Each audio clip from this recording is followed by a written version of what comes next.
The 50-year mortgage. And that is all the buzz right now in the real estate world is there is a proposal to actually offer a 50-year mortgage. Hi everyone, if we haven't met yet, my name is Troy Sage. I'm a local realtor and I'm dedicated to doing real estate differently. And in this video, I'm going to talk about the pros and the cons of the 50-year mortgage, and I am going to fix a mistake that I made in my last video about the 50-year mortgage. So watch this entire video because we're going to break this down, the pros and the cons, and what this 50-year mortgage actually means. Let's dive in. So a 50-year mortgage is exactly what the title is. It is a mortgage payment on a home that can be paid over the lifespan of 50 years. Now, for younger people, that might sound like a great thing because we're actually going to spread the payments out over 50 years. But I can tell you that not many people stay in their home for 30 to 50 years anymore like our grandparents did and our great-grandparents did. Some of the pros are this, is number one, is it makes the mortgage process or your payments more affordable. And I want to fix a mistake that I made in my last video. If you watch this last video, you'll hear me talk about interest rates and talk about different things in regards to the 50-year mortgage, and I totally misspoke. I actually said it backwards, and let me show you what I said that was incorrect. Traditionally, a 15-year mortgage and a 30-year mortgage, the 15-year mortgage interest rate is just a little bit higher. Totally backwards. And what I said was that the 15-year rate is higher than the 30-year rate, which was backwards. So I apologize for saying that backwards. It was not intentional. I've been in real estate for over 20 years, and I know the fact that the longer the actual mortgage note is, so 30 years is going to be a higher interest rate, 15 years is going to be lower. It's just, it's proof I'm not AI. Like, I just made a mistake. So apologies on that. Let's dive back into the pros and the cons of the 50-year mortgage. So one of the pros of the 50-year mortgage is that it's going to allow for a longer period of time to pay back your mortgage, which is going to make your monthly payment lower than a 30-year mortgage and substantially lower than a 15-year mortgage. And the theory is then this would make the monthly payments more affordable, which would help people get into their first home or would help people buy a second home or move up buyers that have a small home and their families are expanding. They need a bigger home. They can actually get in at a lower monthly mortgage payment. What the 50-year mortgage also does is it gives more flexibility in different types of loans. So most people that I work with do a 30-year mortgage, and that's kind of been the thing for the past 20 years. A 30-year mortgage because it's affordable, interest rates are pretty good, and people normally sell their home within 5 to 7 years on average. Well, with a 50-year mortgage, we now have another variable. So if this goes through, buyers would have the opportunity of doing a 10-year mortgage, a 15-year mortgage, a 30-year mortgage, or a 50-year mortgage. And there's other terms, but these are the standards or what most people use. I want to be careful using the word standard, but these are the length of loans that most people put in place when they purchase a home. So having a 50-year mortgage just gives you another option and gives you a different way to look at your buying power. And ultimately, what they're trying to do is get a foot in the door type approach to homeownership. Having a 50-year mortgage, which would be a different lower payment than a 30 or a 15-year, would allow more first-time home buyers to actually purchase a home and enjoy homeownership. Now, do I believe a 50-year mortgage is the answer to our currently inflated prices on everything in this country? Absolutely not. I don't think there's one answer to fix everything that's going on in our country, but I do think a 50-year mortgage is a good option for those that have a specific game plan when they're buying real estate. Now, this being said, let's dive into some of the cons of this 50-year mortgage proposal. The first thing that some people don't think about when they're buying a home is the amount of interest being paid over the life of the loan. Now, those of you that own a home understand you're only paying interest on what you currently owe, which is how people buy homes on a 30-year mortgage and they pay them off in 15. They pay extra principal every single month, and it reduces what your balance is. So you're only paying interest on the balance. So one of the not so great things is if it actually takes you 50 years to pay off your mortgage, you're going to be paying substantially more money for that home due to all the interest spread over 50 years. It's the same conversation I have with buyers when they're buying a home on a 30-year mortgage, that if you pay every payment for 30 years, you're really paying more than what you paid for the home, sometimes up to 3 times what you actually borrowed.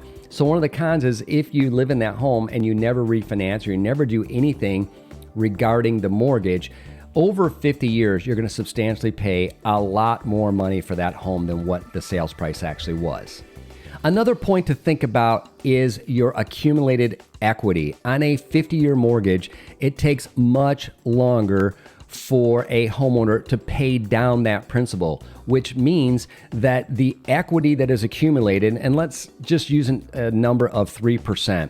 If you're getting roughly 3% return or built-in equity on your home because the market continues to go up, then it's going to take you a lot longer to get that 3% because you're paying off such a small amount of the principal every single month.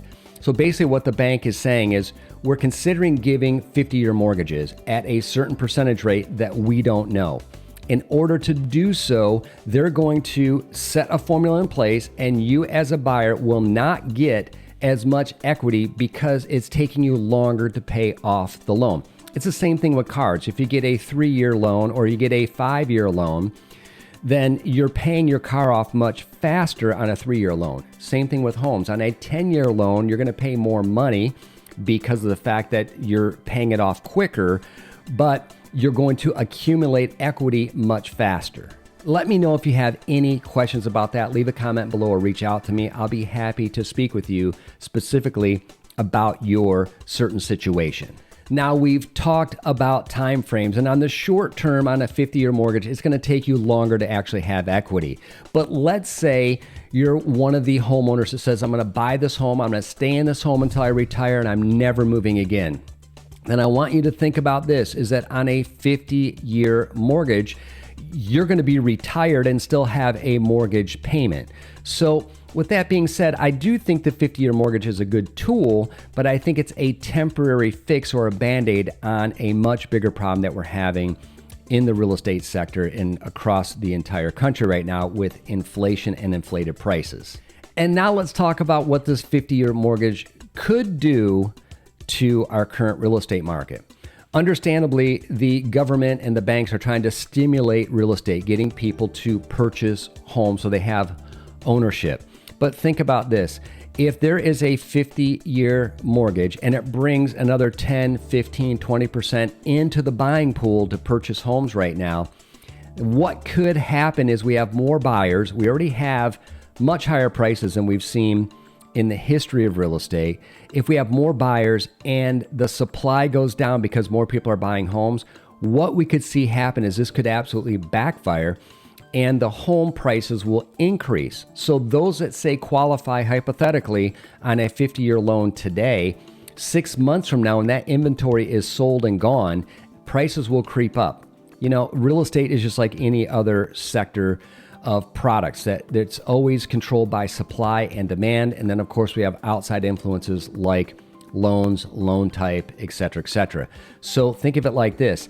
If supply starts coming down, and right now we have a lot of supply, it starts coming down and demand increases, what happens? Prices go up. So overall, the 50-year mortgage is not necessarily a bad idea. You just have to have a solid game plan, just like you do when you buy a car or on a home if you're doing a 10, 15, or 30-year mortgage. You really need to think through your finances and what your future goals are with your money and with your housing.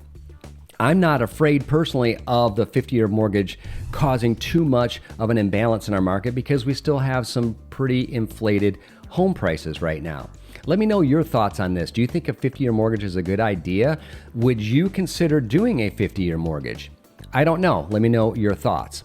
In addition to these facts about the proposed 50-year mortgage, it might be a great idea to get people into the mortgage, and then as they are in their home for a few years and they can refinance once they have enough equity to refinance into a lower interest rate. That is another strategy that I can see buyers using, and even move-up buyers using, not just first-time home buyers, but any buyer can use this strategy. Speaking of strategy, it's so important to have a solid strategy when you're buying anything in any kind of market, from the simplest things to groceries, all the way up to the most expensive things that you purchase, which for most of us is a house. If you'd like me to strategize with you on what your goals and your dreams are in real estate, leave a comment below or feel free to reach out to me direct. Listen, I'm Troy Sage, local North Dallas, Texas realtor dedicated to doing real estate differently. And if you're looking for the most accurate information in our market right now, feel free to hit my website, troysage.com. My website is not run by a third-party algorithm. It is not connected to any other third parties like Zillow, Realtor.com, or Truly, any of those websites, because those websites are used to find buyers and sellers, and they sell the information back to us realtors. My website is a direct link to the multiple listing service, which is the most accurate information, and my website is updated about every 3 to 5 minutes, unlike other websites. So if you're thinking about looking at homes, or you're just bored and you want to look at homes, or you're thinking about selling your property, feel free to hit my website. Look at the homes that are available. As a seller, I actually have a webpage that you can actually ask for a rough evaluation of what your property might be worth. You're not going to be bothered with 10,000 emails. I'm going to actually run the comps for you to give you a range. And then if you decide that it's time to sell, I'd love the opportunity to be of service to you. Listen, thank you for watching this video and allowing me to correct myself from the last video. I thank you in advance for your kindness, and I thank those who have reached out to me that did say I did mention the interest rates backwards. If you'd like to stay current on everything real estate related in North Dallas, Texas, click subscribe and the bell. And if you want to watch more videos that I put together laying out the facts with no fluff, check out some of these videos here.